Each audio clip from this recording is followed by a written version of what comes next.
Atos dos Apóstolos, capítulo 16.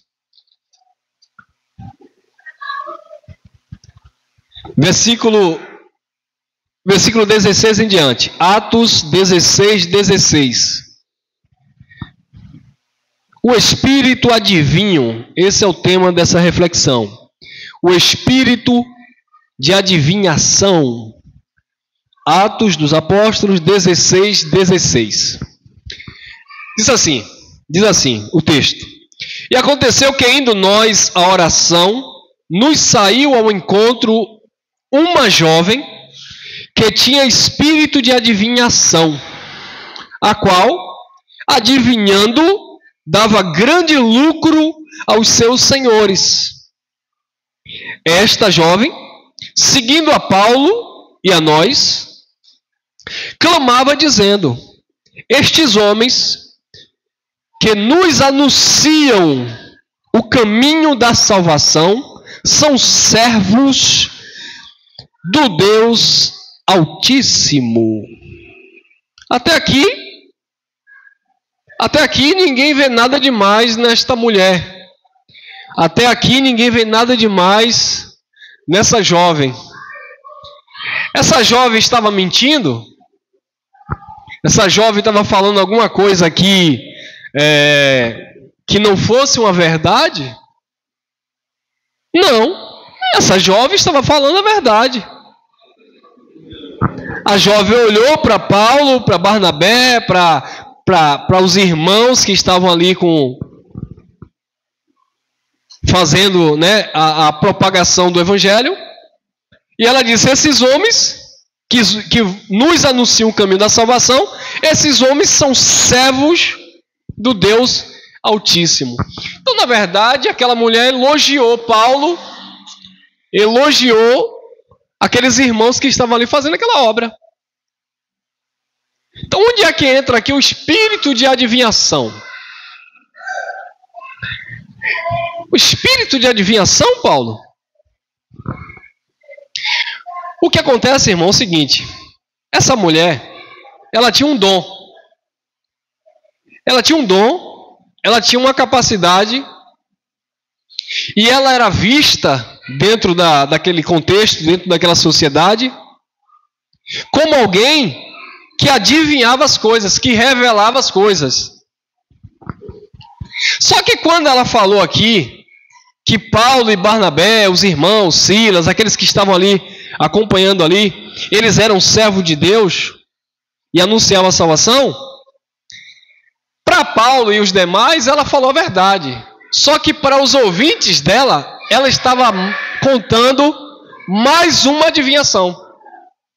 Então as pessoas que acreditavam nela estavam dizendo: olha, realmente ela é adivinha. Ela adivinhou mais uma vez que de fato esses homens estão anunciando o caminho da salvação. Mas isso não era novidade, né? Isso não era nada espetacular, extraordinário. Não era nenhum tipo de mistério para que ela viesse adivinhar e falar para as pessoas. Era uma realidade. Paulo estava ali anunciando o caminho da salvação. O que acontece hoje, irmãos, que as pessoas pegam a palavra de Deus e na hora de falar a mensagem de Deus, diz assim: olha, irmão, Deus está me mostrando. Deus está me revelando. Aí a pessoa que está ouvindo, ela quer ver uma revelação pessoal, ela quer ver uma revelação, sabe, que vai mexer com o seu ego. Mas essa expressão, Deus está me mostrando, Deus está me revelando, ela deveria ser passada de uma forma mais simples e objetiva. Deus está me ensinando pela palavra, Deus está me mostrando aqui, olha, Deus está me fazendo compreender esse assunto. E não dizer que Deus está me revelando como se a exclusividade da revelação fosse minha. Como se só eu tivesse acesso a esse entendimento e o outro não. E era isso que essa mulher fazia. Ela era exclusivista. Todos que olhavam para ela, só ela tinha aquele dom de adivinhar. Só ela acertava. Só ela sabia que Paulo e os irmãos estavam ali pregando a salvação. Ela queria isso para ela. Quando ela falou isso, olha o que diz o versículo seguinte. Versículo 20, versículo 17. Esta, seguindo a Paulo e a nós, clamava dizendo: estes homens que nos anunciam o caminho da salvação são servos do Deus Altíssimo. E isso ela fez por muitos dias. Mas Paulo, perturbando-se em espírito, Paulo ficou perturbado em espírito. Paulo voltou e disse ao espírito: em nome do Senhor Jesus Cristo, mando que saia dela. E na mesma hora saiu aquele espírito. E vendo os seus senhores que a esperança do seu lucro tinha se perdido, prenderam a Paulo e a Silas e levaram à praça, à presença dos magistrados. Bom, vamos lá. Se essa mulher ela era usada pelo demônio para adivinhar, por que é que ela tinha homens que governavam ela? Os chefes dela, quem mandava nela, não era nenhum tipo de espírito, eram as pessoas, eram os homens. Ou seja, ela prestava serviço para um grupo de magistrados. Ela prestava serviço, sabe, para pessoas que recebiam, lucravam, faturavam com aquele serviço que ela prestava. O que foi que Paulo fez? Paulo expulsou aquilo dela. E o que é Paulo expulsar esse espírito, irmão Elcio? É Paulo expor a mentira dela e ela perder diante das pessoas a credibilidade. Paulo expôs a mentira dela e naturalmente ela não teve mais credibilidade para continuar falando aquelas coisas. Chutômetro, adivinhando a vida das pessoas. Mas, irmão Elcio, e se de fato ela acertasse alguma coisa? Será que não era de Deus? Não. Por que era de Deus? 1 Coríntios capítulo 2, versículo 11. Será que o irmão Elcio pode acertar alguma coisa aqui de algum irmão? Se o irmão Elcio fosse falar igual aqueles homens que começam a dar profetada e dizem assim: eu lhe conheço, eu já lhe vi em algum lugar, você me conhece, eu falei com você hoje, eu cheguei aqui para pregar a palavra de Deus, eu me dirigi a você, aos irmãos. Não! Pois é, para que você saiba que é Deus que está revelando. Olha que coisa. 1 Coríntios, capítulo 2. Porque essa é a tática que eles usam. 1 Coríntios, capítulo 2, versículo 11. Diz assim: porque qual dos homens sabe as coisas do homem, senão pelo Espírito do homem que nele está? Assim também, ninguém sabe as coisas de Deus, senão pelo Espírito de Deus. Então, o que Paulo estava falando aqui? Qual do homem sabe as coisas do homem, senão pelo Espírito do homem que nele está? Falar abertamente, falar de uma forma simples, não gera engajamento, não dá ibope, não chama atenção. Agora, quando eu falo de uma forma mística, quando eu falo de uma forma religiosa, eu chamo a tua atenção. Quer ver isso para vocês? Até no meio do povo da graça de Deus.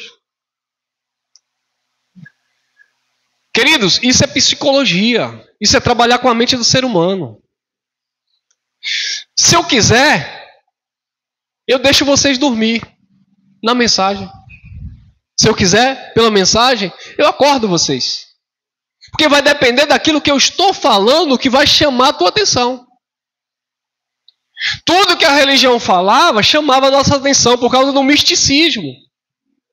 Só que a graça de Deus é algo tão lindo, tão maravilhoso, tão transparente, que você não fica aqui esperando o irmão Elcio falar alguma coisa espetacular para você se levantar da cadeira aí, buguelar o olho em cima de mim e dizer: fala, Deus. Por quê? Porque tudo que eu falo aqui, o Espírito já filtrou, você já entendeu. Por quê? Porque é o Espírito que ministra em você, porque é a sabedoria de Deus na sua vida, não é a minha sabedoria. Agora, quando eu uso a minha sabedoria, A sabedoria humana, o espírito do homem. Aí o espírito do homem vai falar o espírito do homem ou da mulher. E aí eu chamo a tua atenção. Nicodemos chegou para Jesus e disse: mestre, tu és vindo de Deus e ninguém faz o que tu faz se Deus não for contigo. Aí Jesus disse: é necessário você nascer de novo da água e do espírito. Aí Nicodemos já não entendeu nada. Porque Nicodemos entendia de coisas naturais. Nicodemos entendia de coisas lógicas, óbvias. E é isso que o povo de Deus entende, de coisas naturais. Hoje é dia de participar do corpo do Senhor. Vem aqui na frente comer um pedaço de pão e tomar um copo de suco. Isso não é corpo do Senhor. Mas o povo entende dessa forma. Venha sacrificar o teu tudo no altar. Isso não é nada espiritual, mas o povo entende dessa forma. Deus está me mostrando aqui que tem uma irmã nessa manhã aqui, que ela tem enfrentado um problema sério. Só Deus sabe a tua luta. Só Deus sabe a dificuldade que você enfrenta. O choro de madrugada. Ô irmão, aí se eu for dar ênfase aqui, tem gente que daqui a pouco está chorando aqui. Porque é verdade na vida de alguns, irmão. É lógica. Se eu ficar dando ênfase, daqui a pouco tem gente chorando. Porque isso é o espírito do homem trabalhando no espírito do homem. Porque o homem conhece o outro. É aqui o gênero, não? A pessoa, o ser humano conhece as necessidades básicas do outro. Eu sei que tem gente aqui que não tomou café direito. É simples. Agora vão depois e sirvam um café. Porque tem. É sério que eu estou falando. Mas eu preciso espiritualizar isso? Eu preciso adivinhar isso, gente? Não. Mas o pregador do sistema tem que adivinhar. Ele tem que chamar a atenção da igreja para que as atenções se voltem para ele. Homem de Deus revelou que a irmã está com fome. Qual do homem sabe as coisas do homem, senão pelo espírito do homem que nele está? Assim ninguém sabe as coisas de Deus, senão pelo espírito de Deus. Então aquela mulher sabia as coisas das pessoas, naturalmente. Aquela mulher adivinhava as coisas óbvias das pessoas. Tem alguém aqui que está com a enfermidade. Tem alguém aqui que está com a dívida. Tem alguém aqui que passou uma prova essa semana. E isso dava muito lucro aos seus senhores, porque ela tinha empresários. Assim está o sistema religioso. Os empresários da fé, que usam as pessoas de cobaia, que colocam a mão na cabeça e fazem as pessoas cair dizendo que estão endemoniadas, mas na verdade isso é um trabalho na mente das pessoas. Isso é enganação. Quando Paulo viu aquilo, Paulo disse: sai dela agora. E ela perdeu aquele encantamento. Assim aconteceu também em Atos capítulo 8 com um homem chamado Simeão, um mágico, falso profeta. Todos de Samaria se sujeitavam a ele e todos diziam que ele era uma grande divindade, um grande personagem de Deus. Ele enganava do menor até o maior, irmão. Você não sabe, vocês têm ideia do que é isso? De criança a velhos, ele enganava, colocava todo mundo no bolso. E todo mundo achando que ele era um homem de Deus. Mas ele era um mágico, falso profeta. Quando Pedro chegou ali, Pedro desmascarou e expulsou aquele espírito de adivinhação. O homem perdeu o encantamento. Ele chegou para Pedro e disse: eu dou dinheiro para você colocar a mão na minha cabeça, para eu ter esse poder também aí de fazer o que vocês fazem. Pedro disse: vai você e seu dinheiro para a perdição, você não tem parte com isso. Aí foi que ele caiu em si e disse: pelo amor de Deus, ore por mim, ore pela minha vida. Por quê? Porque ele estava enganando. Eu tenho certeza que a partir daquele momento, aquele homem nunca mais enganou aquelas pessoas.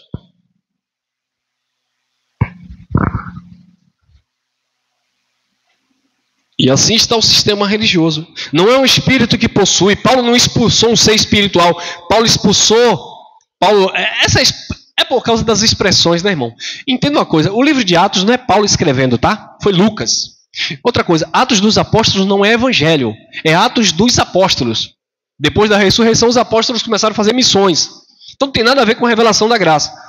Mas a linguagem dá um entendimento diferente daquilo que a revelação da graça mostra. E é por isso que muitas pessoas se confundem. Ah, irmão, mas lá em o Gadareno, e porque Jesus expulsou os espíritos e lançou nos porcos, e foi o que aquilo ali? A doença que estava no homem, a perturbação psíquica, mental que estava no homem. O homem se via na legião de soldados romanos. Quando os soldados romanos passavam em Gadara, a legião de soldados romanos, acho que aproximadamente 6.000 soldados, que era uma legião. Quando Jesus disse, quem você é? Até parece que Jesus já não sabia. Ele disse, eu sou legião. Legião de quê? Aí o pastor disse que é legião de demônio. Não, não é demônio. Era legião de soldados. E aquele homem era perturbado, de espírito, doente. Aquele homem se cortava, dormia no sepulcro, nos cemitérios. Aquele homem era lunático, irmão. E havia um culto pagão ali naquela localidade, onde eles sacrificavam os porcos ao deus pagão, acho que era Baal-zebub, alguma coisa do tipo. O senhor das moscas. E o que Jesus fez foi justamente dar um tapa na cara deles, usando a manada. Manada, não é manada, né? Os porcos. Acho que é manada mesmo. Para expor aquela imundícia, aquela sujeira. Mas quando você lê, não é porque ele disse assim, permita que entremos nesses porcos. As doenças psíquicas, os problemas mentais, Jesus tirou daquele homem, aquele homem ficou saradinho, curado, e jogou em quê? Nos porcos, e os porcos foram e se precipitaram. Agora, se fossem espíritos malignos que entrou nos porcos, morriam afogados? Não, o que morreu foi os porcos. Então, que lógica tem Jesus pegar os espíritos malignos, uma legião de demônios, Maria Padilha, Preto Velho, Tranca-Rua, Exu Caveira, sai, Mulambo de não sei das quantas, sai, é tanto nome que esse povo dão, né? E eles vão contando para supostamente dar uma legião. É boiadeiro, é não sei o que, mentira, engano. Aí Jesus pegou aquele pacote de demônio e viu aqueles porcos lá, e toma aí, vai jogar tudo. Aí os porcos vai, coitados, caem no precipício, morrem, e os espíritos? Ia ficar vivo? Não tem sentido algum, irmão.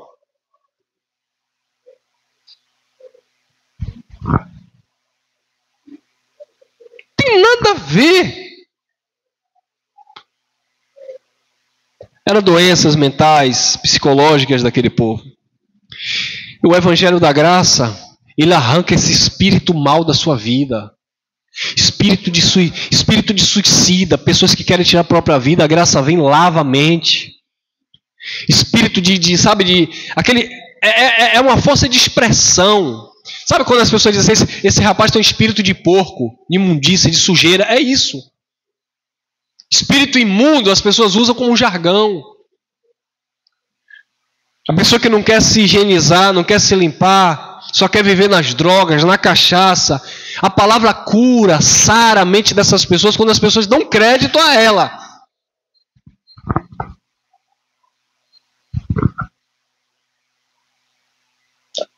Amém, irmãos? Abre os olhos do cego. Expulsa esse espírito mau, esse gênio mau, essa ira maligna,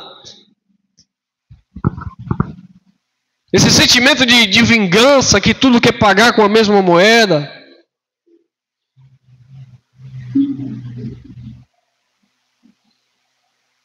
Eu liguei para o irmão agora de manhã falando a situação que eu passei aqui no pedágio. Olha como Deus vai testando a gente, provando a gente, né? Aí fiquei quase 1 hora preso no pedágio por causa de uma situação. Sem ter como me comunicar no celular. E aí o pedágio não aceitava cartão. Eu estava sem dinheiro em espécie. Aí depois para do meu lado um rapaz disse: ô meu irmão, me ajuda aí, rapaz. Eu tô com Pix aqui, mas não aceitam Pix aí, não aceita nada. E eu fiquei aqui também preso agora. Eu falei: rapaz, eu estou na mesma situação que a sua. Eu resolvi minha causa, resolvi abençoar uma pessoa. Eu vou fazer um Pix para você. Não, você não vai fazer nada. E o que é que isso tem a ver, irmãos? Tem a ver com a gente entender o outro, a necessidade do outro. Eu passo por aquilo que outros também passam. É o espírito do ser humano. Às vezes a gente quer até ajudar, mas a gente não pode fazer. Mas aquilo que você pode ajudar, faça, porque é o teu semelhante, é amar o teu próximo, como Jesus ensinou. É você se colocar no lugar do outro, porque um dia você pode passar por situações também parecidas, e aí você vai olhar para os quatro cantos, papai do céu está te vendo. Ninguém está te vendo, mas papai do céu está te vendo. De repente, ó, as portas se abrem, ninguém entende nada. Mas você sabe o que foi. Tua fidelidade, tua verdade, tua empatia pelo próximo, teu semear, uma hora você vai colher. Agora, quando você vê muitas vezes algumas pessoas sofrendo, tudo trancado na vida, nada resolve, e a pessoa ali, muitas vezes devemos tomar cuidado, que muitas vezes está na disciplina, colhendo o que plantou, e não vai tentar mudar a colheita não, tem que colher. Tem que colher, porque tudo que o homem planta, ele vai colher. Não fique com peninha não, vai colher.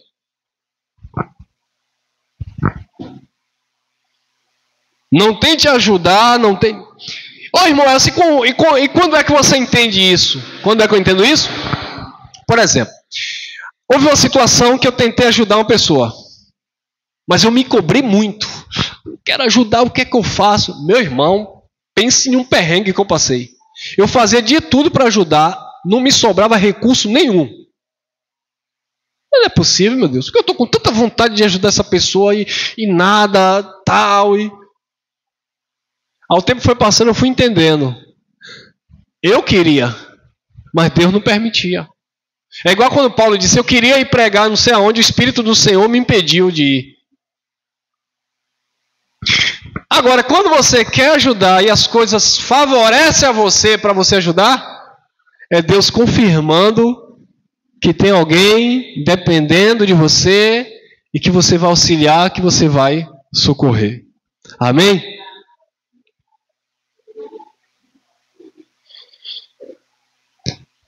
Vamos, você que nessa manhã, deixa eu encerrar aqui a gravação.